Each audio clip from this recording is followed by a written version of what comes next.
دختر مکتب باید به لباس سیاه و چادر سفید ملبس باشه. نقره چرا تو کالای رنگ پوشیدی؟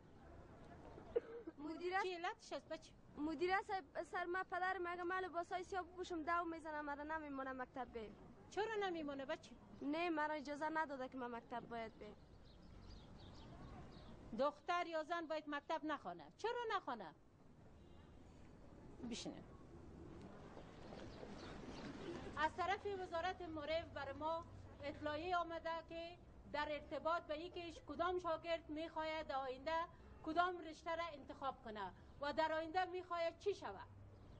فرضاً شاگردایی که میخواین در آینده معلم شوند دستای خود بالا کنند. تشکر.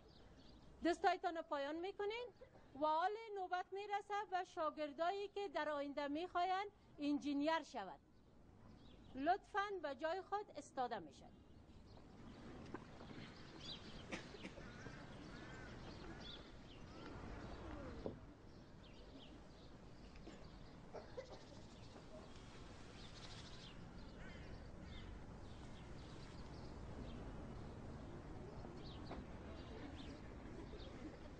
و شاگردایی که میخواین در آینده به مملکت خود به مردمش خدمت شایانی را انجام بدن و دکتر شون، اونا کیا هستن؟ استاد شون لطفاً دکتر صاحبای آینده. بفرمایید بشینین. شاگردا گپ بسیار مهمه که است که کی میخواید در آینده رئیس جمهور شود، رئیس دولت افغانستان شود.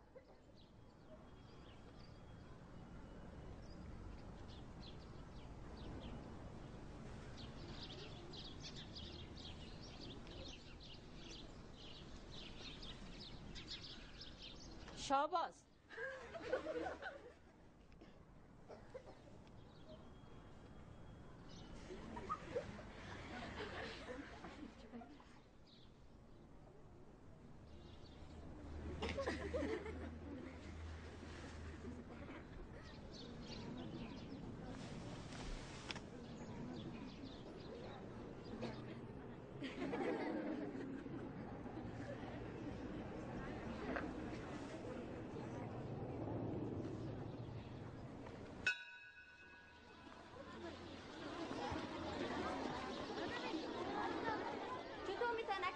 چادری بر سرش اولادش به دستش یک دفعه بره رئیس جمهور خود مقرر کنه. این کدام زن دیده که بی اولاد باشه؟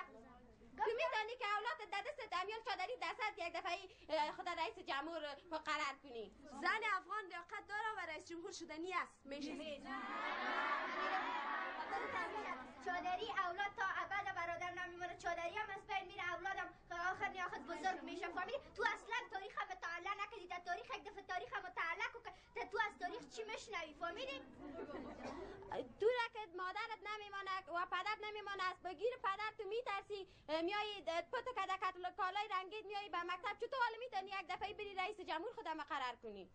کسی که عقل، ذکاوت، هوشیاری، دلیری داشته باشم خود تصمیم خود میگیره. من میگه کدام مطلب شنیده بشه میگه واگور تناگور. من تصمیم خود به خود گرفتی، نه به فامیل خود. نه واقع فامیل ما کسی نشدیم که مثلا که مادر خود بشین میگه خوار برادر. ما مردم مسلمان هستیم، ما نمیتونیم. دین ما اسلام است. هیچ وقت نمیتونه یک دختر اسلام بخیزه یک دفعه رئیس جمهور خود را مقرر کنه. در افغانستان کدام دختر دیدی که رئیس جمهور شده؟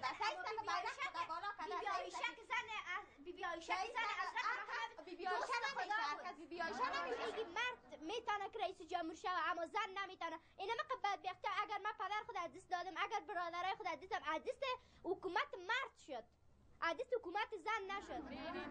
چرا رئیس جمهور شدن نمیتونه؟ من چند سال در پاکستان بودم، اونجا بینظیر بوتو ریاست جمهوری رو به عهده داشت. در هندوستان رئیس جمهورش یاد شما نیست که یک زن بود؟ اندرا گاندی خو این گپ نگفت حتی نسل به نسلش میتونه ریاست جمهوری کنه، به خاطر ازی که گپای خوب میگفت، منفعتش برای مردم میرسید. ما را چی به دیگه مملکت ما از اصل از مملکت خود گپ میزنیم، از خود از افغانستان گپ میزنیم. اگر بی‌نظیر بوتو را میگن که بی‌نظیر بوتو در سر پاچاییشش طالبان را به میان آورد، خودش سیاست بود، خودش دختر بود، مگر برخلاف دخترها برای ما روان کردن، طالبان را روان کردن و برخلاف ما. بی‌نظیر بوتو افغانستان در داد. وقتی که بی‌نظیر بوتو در سر چوکی شش تک طالبان را به میان آورد، چطور طالبان آمده که برخلاف دخترها حکومت را ساخت، حکومت افغانستان را در داد. صحیح این دو گپ را که تو میزنی به نظر خودت صحیح است، اما من امیال سر مردم افغانستان اگر یانن من رئیس جمهور باشم اینقدر باید مهربان باشم که من مثل چوار برتان بگویم دیگه، مثل مادر ور شاید من برای مردم افغانستان خود خدمت کنم. اگر یانن من خنده نکنم نه، من خنده نکنم گریه کنم، تمام شاگردان متاثر میشن و آنها هم گریه میکنن. فهمیدی؟ غم را که من دارم نخواد غم بی پدری و بی مادری و بی بیادری را هیچ کس درک کرده نمیتونه. فهمیدی؟ و غیر ما که حالا و بدل ما که ما او درد درک کردیم. فهمیدی؟ پدر خود از دست دادم، برادرای خود از دست دادم و حالا بسیار ما در مشکل زیاد قرار داشتیم در کابل.